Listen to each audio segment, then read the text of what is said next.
It is late again. The building is quiet, the messages have finally stopped, and the dependable leader is closing the door after helping one more person through one more crisis. At home, people who love him have stopped asking when he will arrive. His body is exhausted, his mind is still working, and when he finally lies down, he cannot sleep. But here is the tragedy. Even then, he feels guilty for stopping. Listen carefully. He may be doing the right work. His motive may have begun in compassion. His sacrifice may have helped many people, and the damage may still be real. Write this down. A right assignment can be carried in a wrong way. We know how to recognize obvious idols: money, position, fame, applause. But there are respectable idols that hide inside meaningful work. You can worship usefulness. You can worship urgency. You can worship sacrifice. You can become addicted to being the person everybody calls when something goes wrong. Then you say, but they need me. Perhaps they do. The question is not whether you are needed. The question is whether you need to be needed. That is a different problem. Purpose was given to produce contribution, order, and service. Yet when your assignment becomes your identity, every request feels like a command. Every pause feels like disobedience. Every boundary feels selfish. You become available to everybody except the people entrusted to your private life, and eventually you are no longer available even to yourself. So let me ask you a serious question. If your assignment paused tomorrow, would you still know who you are? If the title disappeared, if the telephone stopped ringing, if another person performed the work successfully, would you feel grateful or threatened? Do not rush past that question. Purpose is meant to direct your life, not consume it. Say it aloud. Purpose must direct me, not consume me. Say it again, because some of you whispered it like your schedule might hear you. Purpose must direct me, not consume me. This message is not an attack on dedication. It is a rescue of dedication from distortion. Burnout does not always mean you chose the wrong assignment. Sometimes it means you have been carrying the right responsibility with false ownership. We are going to distinguish service from a savior complex. We will expose the warning signs, restore the limits that protect your life, and rebuild your work so that its fruit can remain after you step away. But first, we must settle the question beneath every other question. Who owns the assignment? Who owns the servant? And where must identity begin? Purpose begins with ownership. If you misunderstand ownership, you will abuse responsibility. Psalm 24 declares that the earth and everything in it belong to God. That means your time, your strength, your gifts, and even the assignment itself are not private property. They have been entrusted to you for service. You are not the owner. You are the steward. Write that down. Ownership controls. Stewardship manages. An owner says, this is mine, so I must hold it together. A steward says, this was entrusted to me, so I must manage it according to the owner's intent. One produces anxiety. The other produces accountability with peace. Think about any manufactured product. A telephone does not hold a meeting with itself and decide, I believe I shall become a refrigerator. Its function existed before it entered the store. Its design reflects an intention already established by its maker. And when its power is depleted, it does not prove commitment by refusing to reconnect. Imagine your telephone saying, I am too busy making calls to recharge. You would not call that dedication. You would call it foolishness. Yet that is how many purposeful people live. They are too busy serving to return to their source, too busy guiding others to receive guidance, too busy producing to be repaired. Then they wonder why the instrument begins to malfunction. Listen carefully. You were designed to express power, not originate it. The moment you attempt to become the source of the wisdom, energy, provision, and results required by your assignment, burnout has already begun. Your body may continue working, but disorder has entered the system. This is why identity must come before performance. Before Jesus entered public ministry, the Father affirmed who he was. Sonship was established before miracles were performed. Approval did not arrive as payment for productivity. The work flowed from identity. Identity did not flow from the work. Some of you have reversed that order. You say, when I produce enough, then I will be valuable. When everybody approves, then I will be secure. When the mission succeeds, then I will know who I am. No, If achievement creates your identity, interruption will destroy it. Here is the distinction. Stewardship says, I am responsible to serve faithfully. Ownership says, everything depends on me. Stewardship works diligently and still obeys limits. Ownership panics whenever control is lost. Purpose does require fruit. But fruitfulness is not frantic activity. A tree does not run around the field screaming, I must produce. It remains rooted, receives what sustains it, grows through seasons, and produces from health.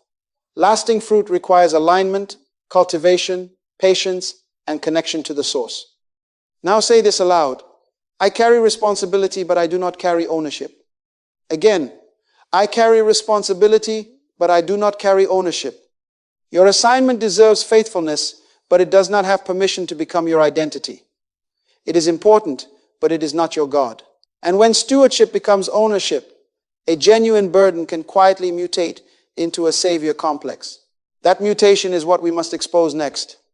A burden often begins in a healthy place. You notice a problem other people overlook. It troubles you. Compassion awakens.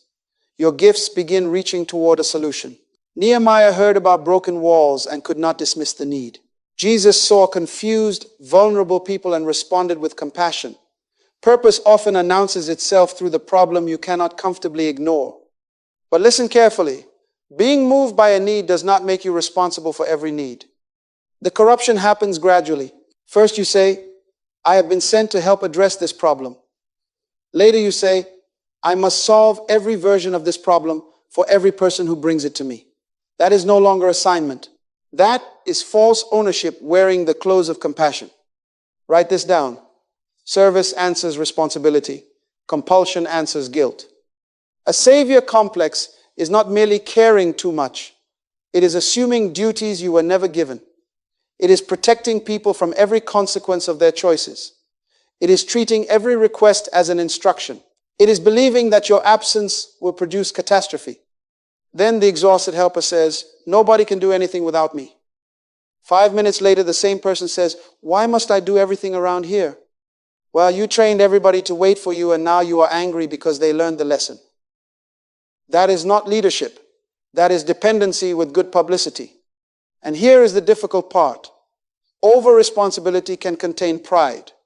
Indispensability feels humble because it looks like sacrifice. You keep saying, I am only trying to help. But somewhere beneath the helping is the secret satisfaction of being the one nobody can replace. Compassion wants people restored. Pride wants people dependent. There are things you can do and there are things you cannot do.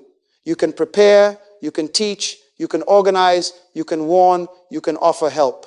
But you cannot control another person's timing, decisions, gratitude, maturity, or final response. Even perfect instruction does not remove another person's responsibility to choose. So before you say yes, ask 3 questions. First, is this need connected to my assignment? Every problem deserves concern, but not every problem deserves your personal involvement. Second, is this mine to do in this season? A legitimate responsibility at the wrong time can still produce disorder. Third, am I helping this person mature or helping this person remain dependent? Real service increases another person's capacity. Compulsive rescue makes your presence permanently necessary. Now identify one burden you must continue to serve. Do not abandon genuine responsibility in the name of self-protection, but also identify one outcome you must release. Say it plainly. I will do my part, and I will release what I cannot control. You can remain compassionate without pretending to be everywhere. You can serve faithfully without becoming inexhaustible. You can love people without assuming responsibility for their will. But false responsibility rarely walks into your life announcing, I am pride. It hides in ordinary habits. It appears through symptoms. And next, we must examine 5 signs that your assignment has quietly become your identity. False responsibility leaves evidence. It shows up in your schedule, your emotions, your relationships, and your reactions when somebody else succeeds without you. I want to give you 5 signs. Listen especially for the one you want to argue with, because the point that irritates you may be the point trying to expose you. Number 1, you feel guilty when you rest. There is no emergency. Nobody is in danger. Yet the moment you stop, an inner voice accuses you, you should be doing more. Why? Because motion has become proof of worth. You no longer rest as a valuable person. You work to convince yourself that you are valuable. Write this down. When stopping feels sinful, productivity has become an identity. Number 2, you resent the people you serve. You still answer the telephone. You still attend the meeting. You still say, of course, I'm happy to help. But inside you are saying, what do these people want now? Compassion has become irritation because you are giving from depletion, not freedom. Resentment is often the emotional invoice for boundaries you refuse to establish. Number 3, you isolate yourself. You hide your exhaustion because honesty might change how people see you. You avoid anyone who might ask a real question. You accept conversation when somebody needs your expertise, but you withdraw when the relationship requires vulnerability. You are surrounded by people and still unknown. That is dangerous. An assignment may need your gift, but your life needs relationships in which you are more than your gift. Number 4, you neglect primary responsibilities. You give excellence to the public and leftovers to the private. Your audience receives preparation. Your family receives fatigue. Your work receives focus. Your health receives excuses. Your assignment receives your best hours, while your spiritual life, integrity, and closest relationships receive whatever survives. Do not call public impact success if it is financed by private collapse. Number 5, you cannot delegate. You say, nobody is ready, but you never allow anybody to practice. You say they will not do it properly. Properly sometimes means they will not do it exactly like me. Then you complain that the work depends on you as though you were an innocent bystander in the system you created. Here are additional warning lights. You cannot celebrate another person's competence. You become anxious when unavailable. Every issue feels urgent. You secretly fantasize about escaping, and you become angry when nobody applauds your sacrifice. Now somebody will say, but purpose is costly. Yes. Meaningful service can demand sacrifice. Discipline matters. Perseverance matters. Difficult seasons can develop character and enlarge capacity. But exhaustion by itself does not prove faithfulness. Preventable collapse is not automatically obedience. A person can suffer because an assignment is difficult or because they refuse wisdom. Those are not the same thing. So perform this audit honestly. What stops when I stop? Who suffers because I never stop? What part of me feels valuable only when somebody needs me? Do not answer publicly if you are not ready, but do not lie privately. Diagnosis is not condemnation. It is the beginning of order. Now say this aloud. My assignment is something I do. It is not the source of who I am. Again, my assignment is something I do. It is not the source of who I am. Burnout is no longer mysterious when you can identify its habits. But diagnosis without understanding can produce shame. So we must establish the next law clearly. A great gift does not remove the limits of the person carrying it. Your potential may be greater than you have imagined, but your present capacity is still limited. Those two truths are not enemies. Write this down. Potential describes what can be developed. Capacity describes what can be carried now. A seed may contain a forest, but you cannot hang a hammock on it tomorrow morning. The future is inside it, but development must take place. Time, nourishment, suitable conditions, and strong roots must come before weight. Your design reveals the kind of contribution you can make. Your abilities offer clues about the problems you can solve. But every valuable instrument must be used correctly, maintained carefully, developed patiently, and placed in conditions where it can function well. A gift does not maintain itself. This is where sincere people become careless. They assume spiritual conviction excuses physical neglect. They speak about purpose while ignoring sleep. They pray for strength while refusing help. They teach healthy relationships while giving their closest relationships whatever energy remains. No. You serve through a whole life. Your mind influences your decisions. Your body affects your endurance. Your spirit anchors your direction. Your skills shape your effectiveness. Your habits create consistency. Your relationships provide correction, support, and perspective. Neglect any of these long enough, and the quality of your service will eventually reveal it. Now, distinguish growth from overload. Growth stretches capacity and permits adaptation. You carry more, learn, recover, and become stronger. Chronic overload repeatedly exceeds capacity without repair. It adds weight without building structure. One develops you, the other depletes you. Somebody says, but pressure produces greatness. Sometimes pressure reveals and refines greatness. But do not manufacture a wilderness through poor planning and then call it divine preparation. Some storms are part of the journey. Others come because you left every window open. Preparation matters. Hidden seasons matter. Waiting matters. Learning matters. Character formation matters. They are not interruptions to purpose. They are how you become capable of carrying purpose without being crushed by it. Placement without preparation can turn opportunity into exposure. So ask yourself 4 questions. First, what responsibility can I carry with excellence now, not in fantasy, not after 3 more cups of coffee, but now? Second, what requires training? Desire cannot replace competence. If the assignment is valuable, develop the skill it demands. Third, what requires partnership? Some responsibilities are too large by design because they were never meant to display one person's importance. Fourth, what must wait for another season? Everything worthy does not have to begin immediately. You must learn 2 holy answers, not yet and not mine. Not yet is not always fear. Sometimes it is disciplined preparation. Not mine is not always selfishness. Sometimes it is accurate stewardship. Say this aloud. I will honor my potential, and I will respect my present capacity. You do not need shame-driven overextension to prove that your purpose is real. Develop patiently. Serve faithfully. Accept limits honestly. Increase capacity responsibly. And if capacity must be protected and developed, then rest cannot remain an afterthought. It cannot be the prize you receive only after your body forces you to stop. Rest must become part of the assignment itself. Many achievers make a bargain with themselves. I will rest when everything is finished. Finished. Meaningful work is never finished. There will always be another person to help, another problem to solve, another message to answer, another improvement to make.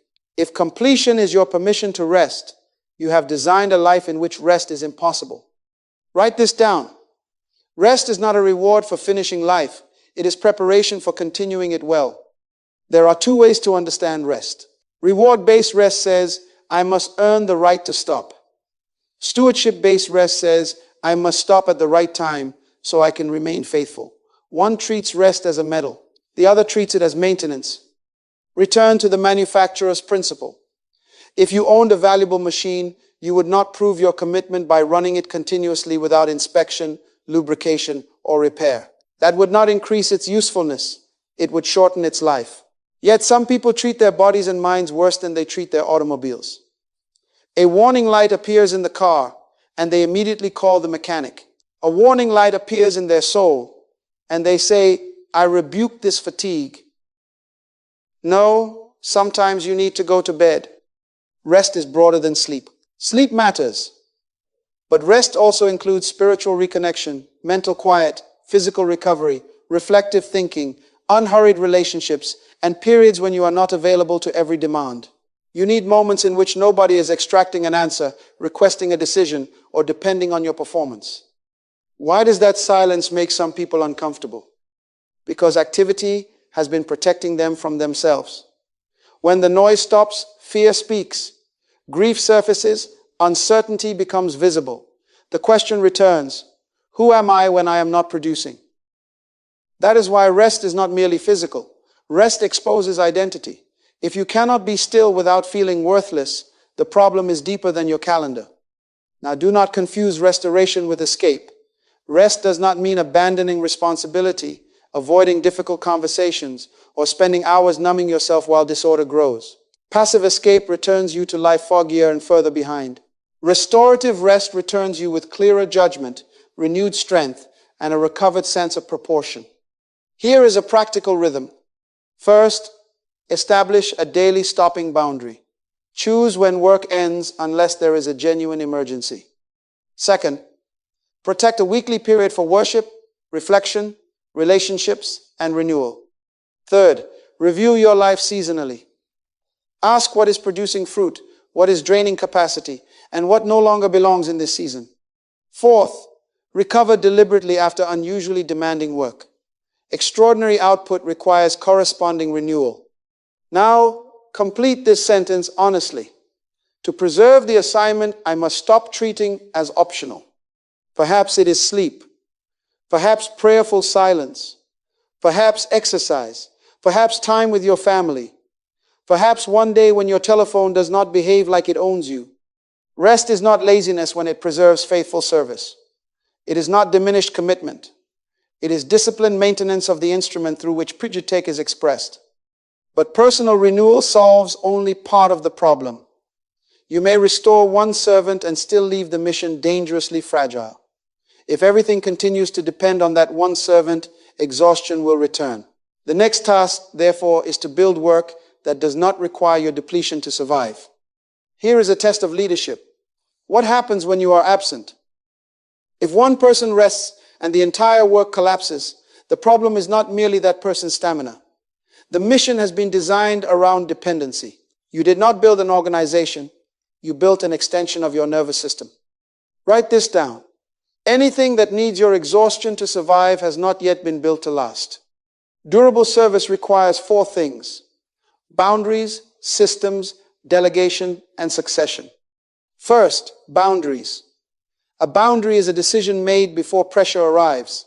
It determines who may access you, what qualifies as an emergency, which work belongs to someone else, and what standards will not be sacrificed merely because people are impatient. Without boundaries, the loudest request becomes the highest priority.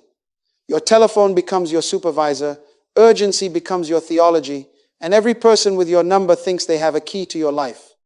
Second, build systems. A system is stored wisdom. A checklist remembers what your exhausted mind might forget. A calendar protects what emotion might surrender. Documentation allows knowledge to remain available when its original carrier is absent. Clear decision rules prevent the same recurring problem from demanding fresh anxiety every week. If you solve an identical crisis every Monday, you do not have 7 crises. You have 1 missing system. Third, delegate. Delegation is not dumping unwanted labor on somebody and disappearing. It is development. Give people genuine authority, clear expectations, adequate training, room to practice, and honest feedback. Do not assign responsibility while withholding the authority necessary to fulfill it. And please stop saying nobody can do it like me. Of course they cannot. They are not you. The question is not whether they reproduce your personality. The question is whether they can fulfill the purpose with integrity and excellence.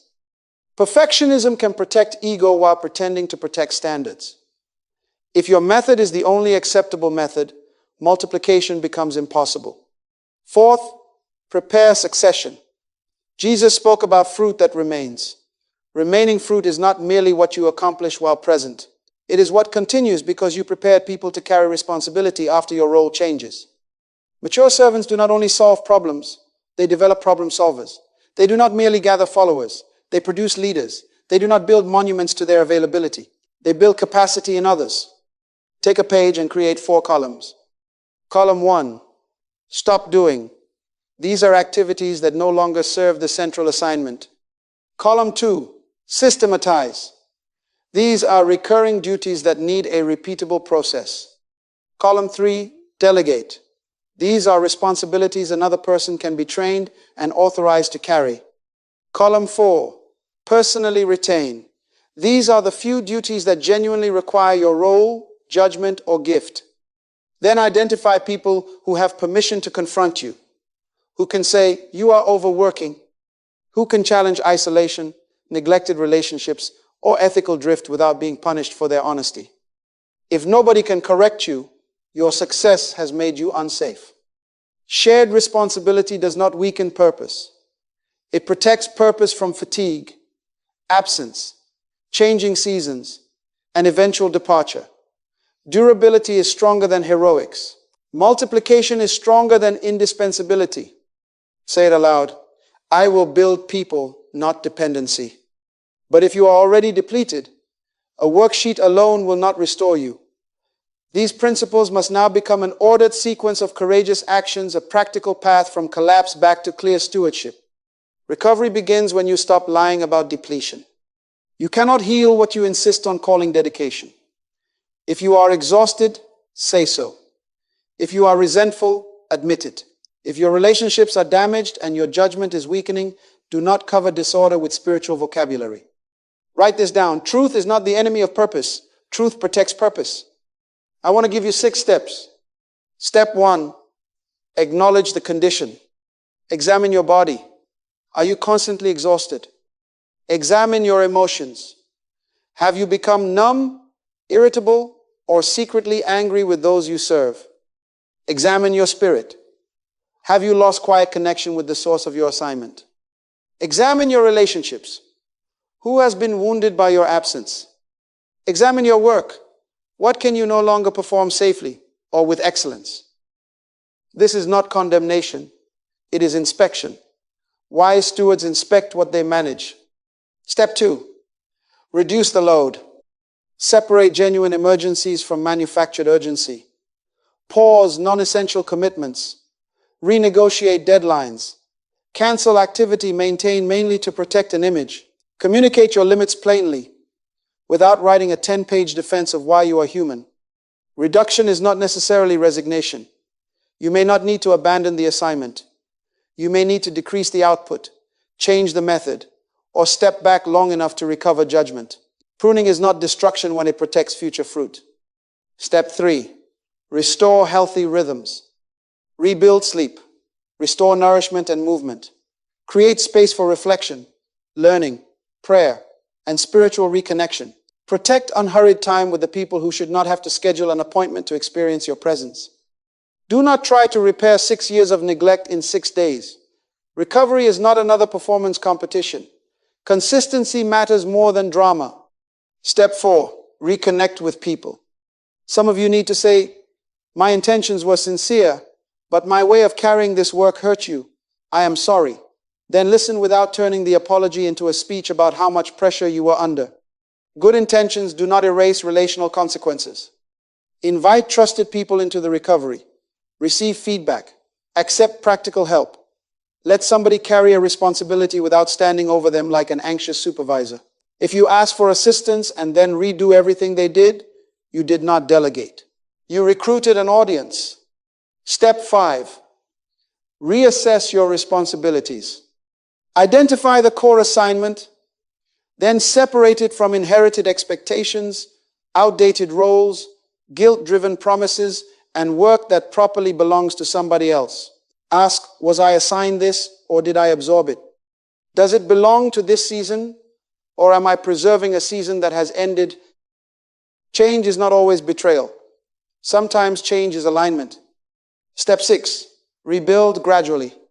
Resume responsibility according to demonstrated capacity, not emotional excitement. Establish boundaries before expanding. Create systems before increasing volume. Share ownership before accepting new demands. Let restored habits become stable before testing them with additional weight. And be careful about dramatic decisions while depleted. Exhaustion can reveal that change is necessary, but exhaustion can also make escape look like wisdom. Do not make every permanent decision from a temporary condition. Restore clarity. Seek trustworthy counsel. Observe the patterns. Then decide with a settled mind. Now create a recovery covenant. Write 5 commitments. 1 thing I will pause. 1 rhythm I will restore. 1 honest conversation I will initiate. 1 duty I will delegate. 1 outcome I will release. Do not merely admire those sentences. Put names, dates, and actions beside them. Vague intention produces vague change. Now say this aloud. Returning to my source is not retreat.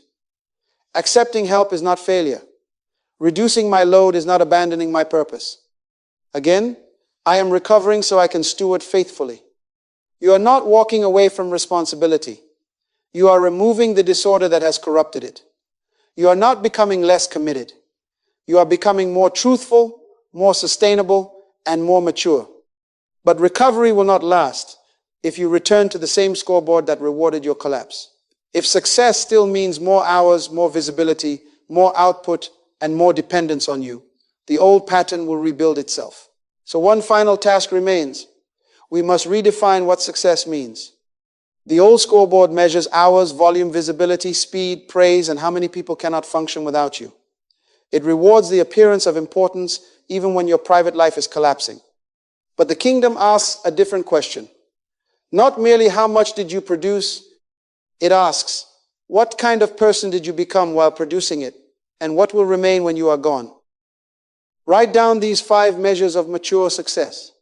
First, integrity when nobody is watching. Public fruit cannot compensate for private disorder. If influence grows while character deteriorates, that is not advancement. That is delayed collapse. Second, obedience to the actual assignment. Success is not doing everything that can be done. It is doing what you were entrusted to do. You can be busy, admired, and completely misaligned. Third, fruit that genuinely benefits others. Purpose is contribution. It should solve, build, restore, teach, protect, or develop. Activity alone is not fruit. Noise alone is not impact. Fourth, people develop to carry responsibility. If your success makes everybody dependent on you, you have gathered need but failed to multiply capacity. Mature leadership leaves behind stronger people, not merely grateful spectators. Fifth, a life whose foundations remain sound. Your health, spiritual connection, closest relationships, and private integrity are not distractions from purpose. They are part of the life through which purpose is expressed. Productivity matters. Discipline matters. Excellence matters. But production severed from identity, source, character, and relationship eventually consumes the producer. Now return to the servant we met at the beginning. The workday has been demanding, but this time the servant stops at the appointed hour. A trained person carries the remaining responsibility. The telephone is no longer treated like a divine summons. The servant returns home present, listens without watching the clock, and rests without believing the mission has been abandoned. Did purpose disappear? No. Purpose became ordered. Say these words with me. Faithful, not frantic. Responsible, not controlling. Fruitful, not merely busy. Committed, not consumed. Needed, but never the source. Now release what never belonged to you. Say, I release false ownership. I release the need to be indispensable. I release guilt over healthy limits. I release pride disguised as sacrifice. Say it again with conviction.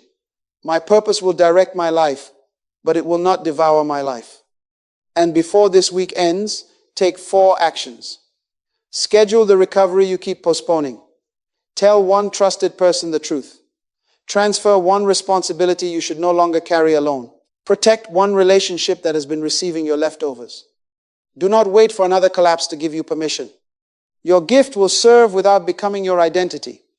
Your discipline will produce fruit without destroying the soil. Your relationships will not be sacrificed on the altar of public usefulness. Your work will endure because you develop people, built systems, honored seasons, and remain connected to your source.